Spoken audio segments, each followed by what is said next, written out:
오늘 함께 읽을 하나님 말씀은 잠언 10장 23절에서 26절입니다. 미련한 자는 행악으로 낙을 삼는 것 같이 명철한 자는 지혜로 낙을 삼느니라. 악인에게는 그의 두려워하는 것이 임하거니와 의인은 그 원하는 것이 이루어지느니라. 회오리 바람이 지나가면 악인은 없어져도 의인은 영원한 기초 같으니라. 게으른 사람은 그 부리는 사람에게 마치 이의 식초 같고 눈의 연기 같으니라. 아멘. 나는 무엇을 할 때 행복을 느낍니까? 맛있는 음식을 먹을 때 행복한가요? 어떤 힘든 일을 성취해냈을 때 행복한가요? 돈이 생길 때 행복한가요? 네, 우리는 이런 데서 행복을 느낄 수 있습니다. 그런데 문제가 되는 것은 오늘 말씀 23절에 나오는 것처럼 행악으로 낙을 삼는 일입니다. 도덕적으로 용납될 수 없는 일에서 행복을 느끼는 것이죠. 성착취물을 제작하고 유포하면서 행복을 느끼는 사람이 있습니다. 성범죄를 저지르거나 불륜을 저지르면서 행복을 느끼는 사람이 있습니다. 정직하지 않은 방법으로 돈을 벌고 횡령을 하면서 행복을 느끼는 사람이 있습니다. 남을 착취해서 이득을 보면서 행복을 느끼는 사람이 있습니다.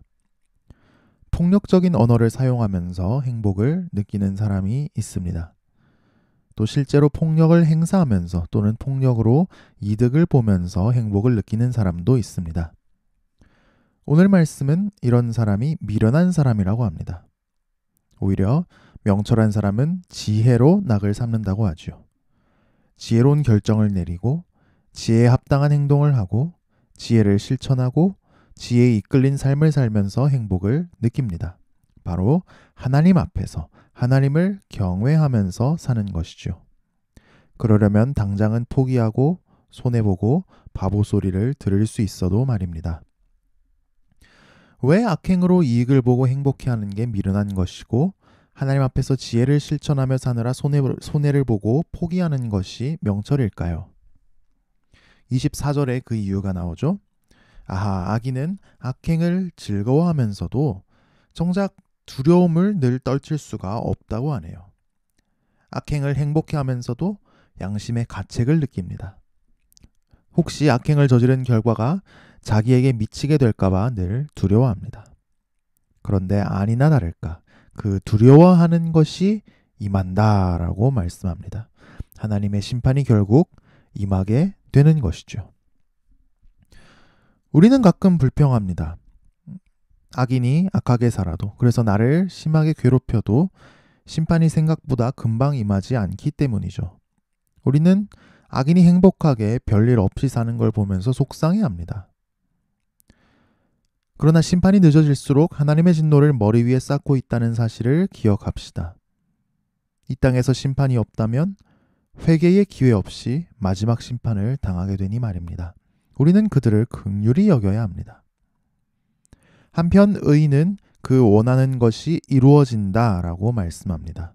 하나님 앞에서 지혜롭게 그 은혜를 힘입어 열심히 이루고자 하던 것을 이루게 됩니다.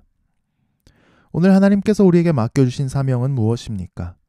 일터에서, 가정에서, 오늘 만나게 될 사람과의 관계 속에서 내가 이루어야 할 일은 무엇입니까? 하나님을 경외하는 지혜 가운데 우리가 소원하는 것이 다 이루어지기를 축복합니다. 자, 그럼 다음 25절에서 악인에게 임하는 심판이 어떤지를 한번 볼까요? 회리 바람이 지나가면 악인은 없어져도 의인은 영원한 기초 같으니라. 우리나라에는 회오리 바람이 잘 없지만 미국 같은 나라는 강력한 토네이도가 발생해서 모든 걸 집어삼키기도 하죠. 회오리 바람과 토네이도가 정확하게 같은 현상은 아닙니다만 오늘 말씀을 이해할 때는 토네이도를 떠올리면 도움이 되는 것 같습니다. 회오리 바람이 지나가면 모든 것이 사라지듯이 악인은 그렇게 사라진다고 말씀합니다. 아무리 악을 즐거워하며 이 세상에 붙어 살기 위해 온갖 악행을 저질렀어도 말입니다. 그러나 의인은 회오리 바람 같은 인생의 위기도, 사회적인 위기도, 심판도 이겨낼 것입니다. 영원히 흔들리지 않는 기반함처럼 말입니다. 26절은 지금까지 의인과 악인을 비교하는 내용의 흐름에 좀 어울리지 않는 것 같아 보이기도 합니다. 그렇지만 잠언이 지속적으로 게으름을 경계해 왔다는 점에서 게으름을 대표적인 악의 한 가지로 여겨볼 수 있을 것입니다. 이 말씀은 일단 게으른 사람에 대해서 경고를 합니다. 그렇게 게을러 빠져서는 어디를 가서도 도움이 못 되고 쓸모없는 사람일 수밖에 없다고 경고합니다. 그리고 이 말씀은 게으른 사람을 주의하라는 경고이기도 합니다. 어떤 사람이 능력이 좀 떨어질 수는 있습니다. 준비가 좀 덜 되었을 수도 있습니다. 성격이 좀 모가 났을 수도 있습니다. 이런 경우는 잘 품어주고 도움을 주면 능력 있는 사람으로 성장할 수도 있습니다. 하지만 게으른 사람은 반드시 문제를 일으킵니다. 식초를 찍어 마셔서 위가 다 타들어가는 것 같은 고통을 줄 것입니다. 옛날에 아궁이에서 밥 준비할 때 매운 연기에 눈물을 쏟는 것처럼 힘들게 할 것입니다. 우리 사람은 사랑하기 위해 태어났습니다. 사랑하는 것이 우리의 사명입니다. 우리는 하나님을 사랑하죠. 가족을 사랑합니다. 일과 직장과 공부를 사랑합니다. 교회를 사랑합니다. 그래서 이 모든 것에 우리는 열정을 갖고 임하죠. 그런데 게으른 사람은 잘못된 것을 사랑합니다. 죄를 사랑합니다. 헛된 명예를 사랑합니다. 돈을 사랑합니다. 내 목숨만 사랑합니다.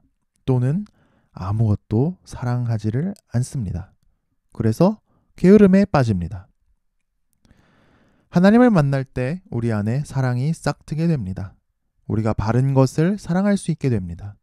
내 주변의 사람들과 환경을 사랑할 수 있게 됩니다. 하나님이 우리 안에 바른 사랑 주시기를 축복합니다. 그래서 게으름에 빠지지 말고 오늘 하루도 열정을 다해 감당할 수 있기를 주님의 이름으로 축복합니다. 기도하겠습니다. 하나님 아버지, 악인을 보며 특히 악인의 성공과 행복을 보며 우리는 악인을 부러워하기도 했습니다. 주님, 우리에게 은혜를 베풀어 주셔서 매 순간 하나님을 느끼며 하나님 앞에서 살게 하옵소서. 악인이 얼마나 위태롭게 겨우 균형을 잡고 있는지, 그리고 그 결국이 얼마나 비참한지를 보게 하시고 하나님 앞에 합당한 삶을 살게 하옵소서. 우리가 마음에 바라고 소원하며 열심히 일하고 있는 것들이 있습니다. 하나님 앞에서 행하는 지혜로 이 모든 것을 감당하게 하시고 우리의 소원이 하나님의 뜻에 합당하다면 이루어지게 하여 주옵소서. 오늘 하루를 헛되게 보내지 말게 하옵소서. 마지막이 가까우니 더 사랑하고 더 용서하고 열정적으로 하나님 앞에 맡은 일을 감당하게 하옵소서.